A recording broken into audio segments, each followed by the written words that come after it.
Is Akshita Reddy and నేను BTech second year చదువుతున్నా. Women's college నాది. అసలు నేను బీటెక్ ఎందుకు జాయిన్ అయినా నాకు తెలియదు. మా డాడీ జాయిన్ చేసిండు, ర్యాంక్ రాలేదని తెచ్చి జాయిన్ చేసిండని జాయిన్ అయినా. ఇక్కడ చూస్తే ఉమెన్స్ కాలేజ్ సేఫ్టీ అది ఇది అని చెప్పిండు.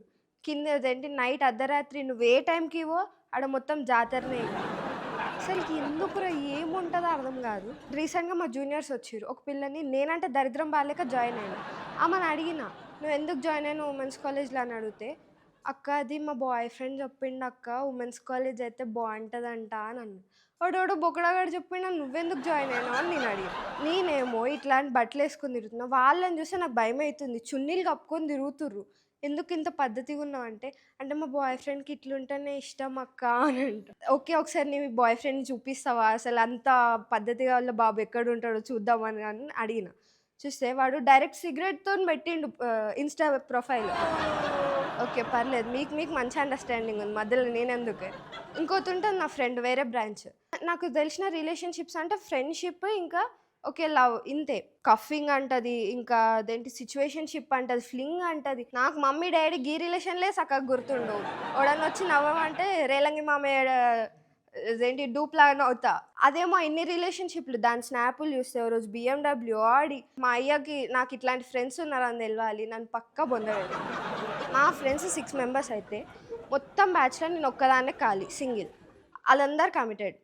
సింగిల్ అని చెప్పుకునే బదులు నేను అలా మధ్యలో ఒక బ్రోకర్ని అని చెప్పుకోవచ్చు. వీళ్ళిద్దరు గొడవ పడితే మధ్యలో ఆడు నాకు ఫోన్ చేసి అది ఏం చేస్తున్నా తను ఎందుకు మాట్లాడతలేదని. అదేమో మంచిగా పాప్కార్న్ తినుకుంటా మూవీ చూస్తుంది, ఆడేమో ఆగమవుతుండు. 2ంటికి ఫోన్ చేసిండు నాకు ఆడు. నేనేమో మంచిగా అసలుకి అప్పుడే ఒక 2:30 అయింది అనుకుంటే ఫోన్ పక్కకు పెట్టి వండుకుంటే శివాని ఏమైంది ఏడ్చుకుంటా కట్ చేసిందనంటే అదేమో ఆ టైంకి డైనోసారస్ మూవీ చూస్తుంది. ఇంకోటి నేను నిన్న కాక మొన్న రికార్డ్ సబ్మిషన్ ఉండే. కూర్చొని నేను ఇప్పుడు ఆల్రెడీ ఒక క్లాస్ పడ్డాక అప్పుడు రాయడం స్టార్ట్ చేస్తా. సర్లే అర్ధరాత్రి 11ంటికి రాసుకుంటా కూర్చున్నా. ఒక ఆమె వచ్చి హలో బేబీ ఎందుకు అట్లా క్రింజ్గా బిహేవ్ చేస్తున్నావు, కొంచెం మెచ్యూర్గా బిహేవ్ చేయి, చిన్నపిల్లలాగా చెయ్యకు మొత్తం అని అంట. వాళ్ళే నిబ్బిష్లు. ఇంకా అది నా జూనియర్, అది 2008 అంట. అది ఏడ దొరుకుతారు ఇట్లాంటి వాళ్ళు నాకు అర్థం కాదు. హలో అండి, నా పేరు అభిరామ్. జనరల్గా నేను పాలిటిక్స్ ఎక్కువ ఫాలో అవుతుంటాను. ఎంతమంది ఇక్కడ పాలిటిక్స్ ఫాలో అవుతుంటారు? అఫ్కోర్స్ నేను కూడా పాలిటిక్స్ ఫాలో అవుతుంటాను. రీసెంట్గా టీవీకి వెళ్ళాను నేను ఒక స్టాండ్ స్పెషల్ చేయడానికి. దాంతో అందరూ నన్ను విచిత్రంగా చూస్తున్నారు. నాకు ఎందుకు అర్థం అవ్వలేదు ఎందుకు విచిత్రంగా చూస్తున్నాను. దాని తర్వాత అర్థమైంది నేను ఎల్లో షర్ట్ తీసుకెళ్ళాను.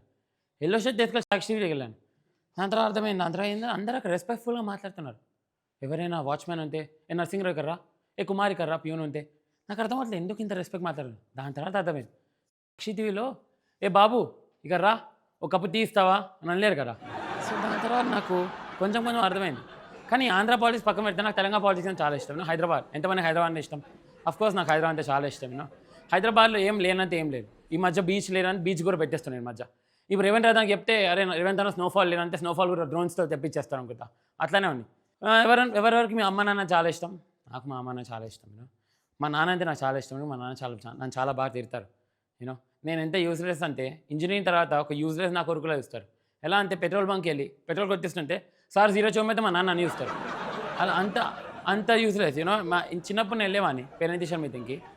మా టీచర్ అనేది మీ కొడుకు ఎక్సెల్ అవుతారు, మీ కొడుకు ఎక్సెల్ అవుతారని. That's true. నేను డబుల్ ఎక్సెల్ అయిపోయాను. మా నాన్న చెప్పింది కరెక్ట్. కానీ ఇంజనీరింగ్ తర్వాత దే ఆర్ 3 క్యాండిడేట్స్ తెలుగు స్టేట్స్లో. ఒకటి ఫ్లయింగ్ క్యాండిడేట్స్ యూఎస్ వెళ్ళిపోతారు. యూఎస్ ఏమన్నా అంటే యూఎస్ జాబ్ రాలే కాలేజ్ ప్లేస్లో యూఎస్ వెళ్ళిపోతాం.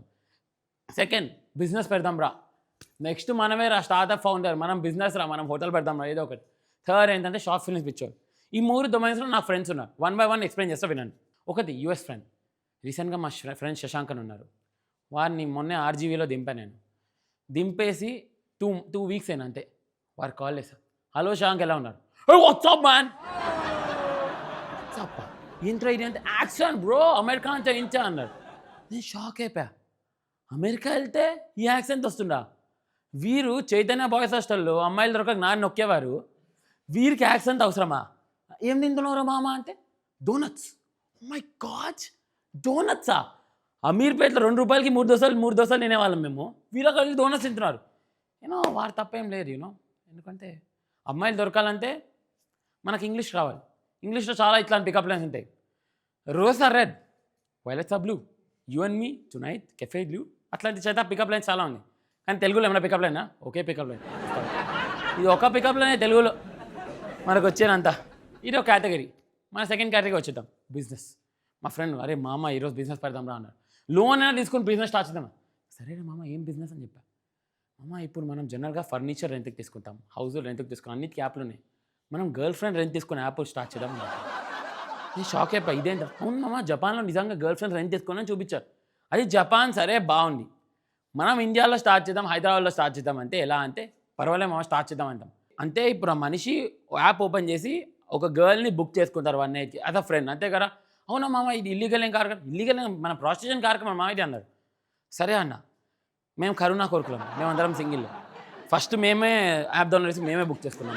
మా యాప్లో మేమే బుక్ చేసుకున్నాం. మేము వెళ్ళి చూస్తే అక్కడ అమ్మాయిలే రాలేదు. మా యాప్లో మేమే ఫ్రాడ్ అయిపోయాము. సో అది బిజినెస్ అనుకున్నాం, అది ఫ్లాప్ అయిపోయింది. మూడో విషయం ఏంటంటే షార్ట్ ఫిల్మ్స్. మా ఫ్రెండ్ విశాల్ అని ఒకరు ఉన్నారు. అరే మామ నువ్వు హీరోలా ఉన్నారు. అంతే, నేను గాల్లో ఎగిరిపోయాను. ఇంకా వారి స్క్రిప్ట్ నరేషన్ డిస్కషన్ అన్నీ చేశారు, అన్నీ ఏం మర్చిపోలే. జస్ట్ మామ నువ్వు హీరోలా ఉన్నా అన్న అంతే. అమ్మాయితో షూట్ అన్న, ఇంకంటే ఇంకా వారి కాలు మొక్కి హారతి ఇచ్చి రారా మామ అని, ఇంకా ఆ స్టేజ్లో వారు అమ్మాయితో షూట్ అన్నారు, ఇండోర్ షూట్ అన్నారు. ఇంకా నా బుర్ర ఏదో వేరే ఆలోచించింది. ఇండోర్ షూట్ అనగానే ఆ రోజు లొకేషన్కి వెళ్ళిపోయాను. లొకేషన్కి వెళ్ళిపోయి వారు సీన్ ఎక్స్ప్లెయిన్ చేశారు. మామ అమ్మాయికి ఇలా నుంచుంటుంది కదా, నువ్వు ఇలా వస్తావు, ఇక్కడ కిస్టరింగ్ ట్రై చేస్తావు, అమ్మాయి ఇట్లా ఎస్కేప్ అవుతుంది, మళ్ళీ కిస్టరింగ్ అమ్మాయి ఇట్లా ఎస్కేప్ అవుతుంది. అలా 10 నిమిషాలు మీరు ఇలా ఎస్కేప్ అవ్వడానికి ట్రై చేస్తారు, నువ్వు రీల్తో రేపిష్ క్యారెక్టర్ మామ అన్న. హీరో అన్నా అంటే రేపిస్తే హీరో మామ దీంట్లో అంటే, అదే నువ్వు ఫస్ట్లో పని చేయరు ఇక్కడ నుంచి. ఇక వీళ్ళందరికీ ఏంటంటే యూట్యూబ్లో కృష్ణానగర్ పిల్లర్ నెంబర్ 145 దగ్గర నుంచుంటే ఒక బస్సు వస్తుంది. ఆ బస్సులో ఎక్కంగానే మహేష్ బాబు పక్కనే మీరు తింటారు.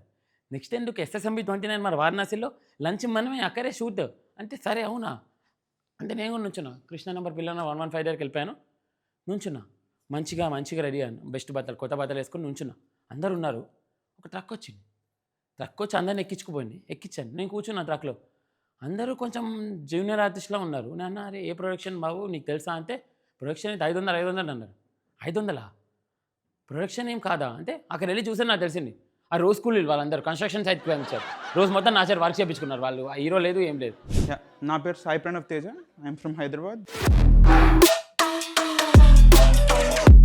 హైదరాబాద్లో జనాలు బాగా పెరిగిపోతున్నారు అబ్బా. అసలు హైదరాబాద్లో ఎంతమంది జనాలు పెరిగినారని చూడడానికి 2 మెట్రో ఒకటి, రోడ్డు మీద ట్రాఫిక్ ఒకటి. ఈ మధ్య నేను సినిమాలకు వెళ్ళడం మానేసిన అసలు. యాక్చువల్గా రోడ్డు మీద జరిగినంత ఎంటర్టైన్మెంట్ సినిమాల్లో కూడా దొరుకుతలేదు. ఇంట్లో బోర్ కొడుతుంది అనుకో, ఏం లే ర్యాపిడో బుక్ చేసుకో, వెనకాల కూర్చో, మళ్ళీ డ్రైవింగ్ వద్దు, డ్రైవింగ్ ఎక్కితే మళ్ళీ దిమాగ్ అంతా ఖరాబ్ అవుతుంది. ఎంత దిమాగ్ ఖరాబ్ అవుతుంది, మహాత్మా గాంధీ కూడా కర్ర తీసుకొని 30 మందిని కొడతాడు ఇంటికి వెళ్ళే లోపల, అంత దిమాగ్ ఖరాబ్ అవుతుంది. సో వెనకాల మంచిగా ఒక చిప్స్ ప్యాకెట్ కొనుక్కో, వెనకాల పిలియన్ డ్రైవర్ కుస్సో, మంచిగా పో. నీ అదృష్టం బాగుంటే ఫస్ట్ రోడ్డు మీద సంకల సెగ్గడ్డలు వచ్చినోడు కూడా కనిపిస్తాడు. ఆడేంది ఇట్లా కాదు, ఇట్లా నడుస్తాడు. ఆడికి ఫోకస్ ఎంత ఉంటుంది అంటే, సైడ్ మిర్రర్స్ పెట్టుకుంటే ఫోకస్ ఏడా డిస్టర్బ్ అవుతుందా అని చెప్పి సైడ్ మిర్రర్స్ ఉన్నా కూడా ఇట్లా తిప్పిట్ట నడుపుతాడు. జూయి ఆడి వెనకాల నడిపితే క్రిస్టఫర్ నోలన్ సినిమాలో కూడా లేనంత సస్పెన్స్ అనిపిస్తుంది. లెఫ్ట్ కొడతాడా, రైట్ కొడతాడా, లెఫ్ట్ కొడతాడా, రైట్ కొడతాడా, బ్రేక్ కొడతాడా, అయ్యా కారు వచ్చింది ఎటు పోతాడు, అమ్మ అర్థమవుతలేదు. ఆ వెనకాలకు నడిపేటోడికి వచ్చేంత బీపీ ఏడా రాదు. ఇంత బీపీలా ఆడు మళ్ళీ ఇండికేటర్కి ఆడికి లెఫ్ట్ వేస్తే లెఫ్ట్ బాల్, రైట్ వేస్తే రైట్ బాల్ అనే కాన్సెప్టే లే. ఆడేంది నేను 2 పక్కలు వేస్తా, ఎటు పోతానో నాకే తెలియదు. అవి కూడా ఎట్లా పోతాయి, బుల్లెట్లు పోయినట్టు జబ్ జబ్ జబ్ జబ్ జబ్ పోతాయి. ఇట్లాంటి వాడు ఎట్లా అంటే, గర్ల్ ఫ్రెండ్ కన్ను కొట్టరా అంటే 2 కళ్ళతో దిగి కొడతాడు. అట్లాంటి వాడు వీడు కాకుండా నెక్స్ట్ బ్యాచ్ మన ఆటో అన్నలు. వాళ్ళేంది సైడ్ మిర్రర్ చూసుకొని మెల్లగా తిప్పుదాం పక్కకని ఏం లే. ఆడు సగం ఆటో తిప్పి తల బయట పెడతాడు. నువ్వేం ఆనందపడతావు, అబ్బా ఇప్పటికన్నా చూస్తున్నాడని. ఆడు తల బయట పెట్టింది బయట వస్తుందని చూడడం కాదు, అని చూస్తాడు, ఊగుతాడు. ఆడు నువ్వు ఫ్రస్ట్రేషన్ వస్తుంటుంది, నువ్వు ఆడిని తిడదాం అనుకున్నప్పుడు వెనకాల చూసి క్యాబే అన్నాడు లుక్కిచ్చిపోతాడు. ఆడిని నువ్వు తిడదామనే లోపల మళ్ళీ తిరిగి చూస్తే వెనకాల నీకు తిడితే ఏం తిడతావు మహా అంటే, ఈ రోడ్డు నీ అయ్యదా అని తిడతావు. ఆడ ఆట వెనకాల రాసుకుంటాడు ఈ రోడ్డు నా అయ్యదే అని. నీకు నువ్వు అడగకుండానే నీకు ఆన్సర్ వచ్చేసింది ఆడ. ఇంకా అంతకంటే ఏం కావాలా. నెక్స్ట్ ఇంకో బ్యాచ్ ఉంటుంది. అదేంది ఎక్కడో యూటర్న్ ఎన్నో కిలోమీటర్ తర్వాత ఉంటుంది. ఈడెక్కడో లెఫ్ట్లో ఉంటాడు. కిలోమీటర్ తర్వాత ఉన్న యూటర్న్కి ఇప్పటికే ఇండికేటర్ వేసుకొని మెల్ల మెల్ల మెల్ల మెల్ల మెల్ల మెల్ల మెల్ల పోతుంటాడు. ఎందుకురా అంటే ఆడ రైట్ వదలడు. ఇంకా ఆ యూటర్న్ వచ్చిన తర్వాత యూటర్న్ దగ్గర 15-20 నిమిషాలు కూర్చుంటాడు. ఆడ పక్క నుంచి 12 టైర్ లారీ వచ్చి జప్పమని తిప్పుకొని వెళ్ళిపోతుంది. ఆడ మాత్రం సీటుకి ఫ్రంట్ సీట్లా ఇట్లా కూర్చొని అని చూసుకుంటా కూర్చుంటాడు. పావు గంట సేపు ఆడ కూర్చుంటాడు. ఆడ ఏడికి కదలడు. ఇట్లాంటి బోల్డ్ అని కథలు ఉంటాయి. హైదరాబాద్లో జనాలు పెరిగిన తర్వాత రెస్టారెంట్లు కూడా బాగా పెరిగినాయి. నేను చిన్నగా ఉన్నప్పుడు రెస్టారెంట్ పేరు ఎంత మంచిగా ఉంటుండే, స్వాగత్, సుప్రభాత్, మంచి నార్త్ ఇండియన్ హీరో పేర్లు లెక్క ఉంటుండే. ఇప్పుడు సీరియల్ పేర్ల లెక్క తయారైనాయి. అలా వైకుంఠపురంలో, అలా దక్షిణాపురంలో. ఇంకోటి పాట విన్నుంటారుగా, కోడికూర చిట్టిగారే సినిమా పేరు తీసుకొచ్చి రెస్టారెంట్ పెట్టేసిన. ఇంకోడు వివాహ భోజనంబు అని ఒకడు, అది పోయిందిగా. ఇంకోడు వింతైన వంటకంబు, ఇంకోడు వియాల వారి విందు, ఇంకోడు. ఇదన్నీ నువ్వు ఇన్స్టాగ్రామ్లో చూసి ఆహా నాకేముందు అని పోతావు నువ్వు. హైదరాబాద్లో నెక్స్ట్ బాగా పెరిగిపోయింది వైన్ షాప్లు. కిలోమీటర్, నేను నాచారం రోడ్లు ఉంటా, నాచారంలో కిలోమీటర్లో లెఫ్ట్ రైట్ 10 వైన్ షాపులు కనిపిస్తాయి. అన్ని పేర్లు ఏంటి, Durga wines, Venkateswara wines, Srinivasa wines, Balaji wines, అన్నీ ఏం దేవుడి పేర్లు పెట్టుకొని వైన్ షాపులు. ఇవన్నీ చూస్తే ఏమనిపిస్తుంది, డీజే టీవీలో సినిమా డైలాగ్ గుర్తుకొస్తుంది, చేసేవన్నీ దేవుడి పూజలు దూరేవన్నీ గుర్తుకొస్తాయి. అన్ని వైన్ షాపులకు దేవుడి పేర్లు.